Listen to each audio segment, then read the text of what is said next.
Joining us now on the Megacast is Oakland University graduate Paul Kozlowski, who now is going to be working this fall at the University of Michigan on some very interesting research. Paul, thanks for joining us today. Hey, Tyler. Thank you for having me. Appreciate having you on. So you are a recent graduate of Oakland University as a biology student. You have done an extensive amount of research while at Oakland University. That's, of course, led you into an upcoming position this fall at the University of Michigan. Let's talk about how you got into biology and really into the sciences altogether. Where did that love of science really start for you, Paul? You know, Tyler, I would say that it's been pretty persistent throughout my life. A lot of my family members have gone through a number of illnesses when I was younger. You know, both of my parents are cancer survivors. And I would say that ultimately I was just really exposed to the disease process, and that piqued my interest, certainly. But I also became extremely interested in what comes after, right? So how do you adapt to your new life after having gone through these illnesses? Because I think they're transformative, really. I mean, you know, anatomically, they change us if you need to undergo any kind of surgery, also mentally, too. So I became extremely interested in that. And then I pursued a biology degree at Oakland. And I would say it's in my second year that I really started to get involved with research in the Villa-Diaz lab with my mentor, Dr. Luis Villa-Diaz. And from there, it's just been a lot of fun. I learned a lot. So what about the research element of the sciences and of STEM is so interesting, compelling to you? Because in my notes, I know that you were considering pursuing an MD program in the future, that you got into the sciences because of medical issues with many members of your family. So what is it about the research that sparks your interest so much? Is it discovering new things, or is it really learning more about the why behind certain concepts in biology and other sciences? I definitely think it's a little bit of both. I would say more so the why. I really like the personal investigation, right? So one thing that I really admire about research is that once you get into, you know, kind of the niche topic that you're particularly interested in, you know, you're kind of on your own path at that point. There are other people that can guide you if they're familiar with your area of interest.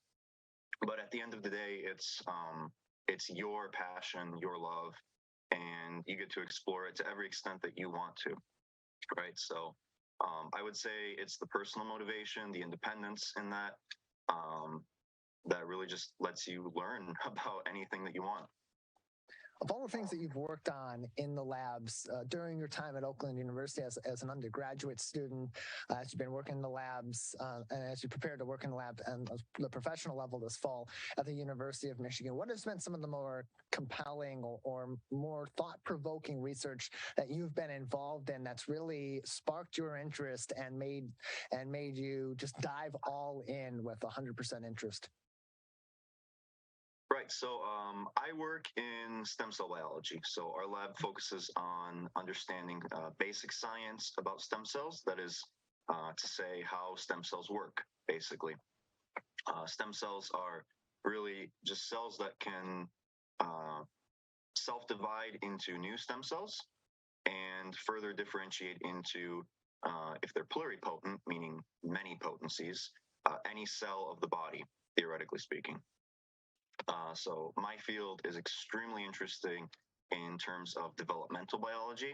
And so I think, like a lot of the other fields of biology, we like to ask the question, where do we come from? Of course, in this case, it's a lot more personalized because we're asking the question, literally, where did I come from, right? Where did you come from? And how you developed, how the course of your life may have impacted your development. And so I would say that's what I like particularly about my field.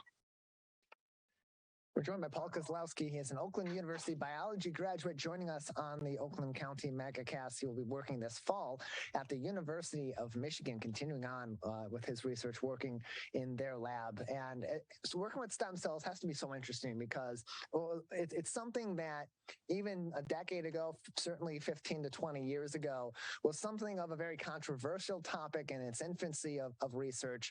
And we've learned over the years so many different things that can be done on the medical side side, using stem cells for regeneration, for repair of certain parts of the body or processes of the body. For you, with your stem cell research, what's something that you're hoping to either discover, accomplish, or learn more about as you continue to dive into the very complicated nature of this element of our bodies?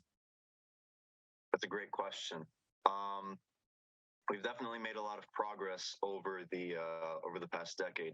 Although I do want to stress that stem cell biology itself is an extremely young field.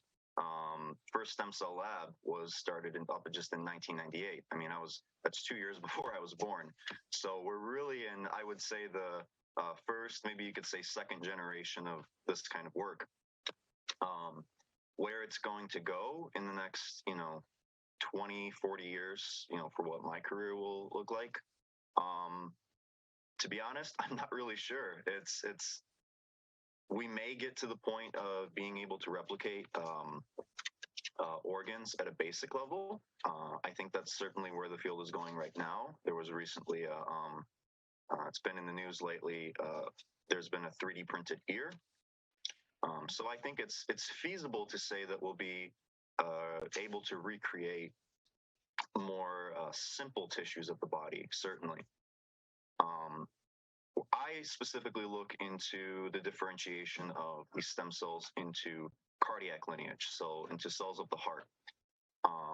And while it would certainly be very nice if we could recreate that in its entirety, at the moment I don't really see that happening in the near future. Of course, maybe that's a little pessimistic, but to be realistic, maybe in the next 20 to 30 years, you might start to see progress towards that goal, certainly.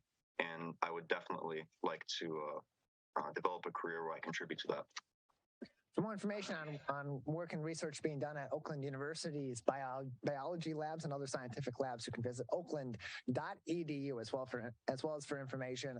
There are many academic programs in STEM as well. Talking about that, Paul, as we get on the topic of STEM, for you, having gone through your education in biological sciences, having worked in the lab and studied extensively in the lab at Oakland University, for students that are coming up at the high school level, certainly, but even at younger ages, what's some advice or what's some guidance you can provide to them on what they need to prepare themselves for when they get into a college STEM environment and certainly into a research environment or a lab that maybe you didn't know and would have been helpful to have known when you were coming up into your college career? That's a really great question, Tyler. I'll say that the only regret that I have about what I do is that I didn't start sooner. So when I was a freshman, I was really intimidated by the field, right? It was something very new to me. And my thought process was that the only way that I could actually break into this was that, I had to get into a program, something formal. And so my first year, I think I applied to like 3 programs. I didn't get into any of them.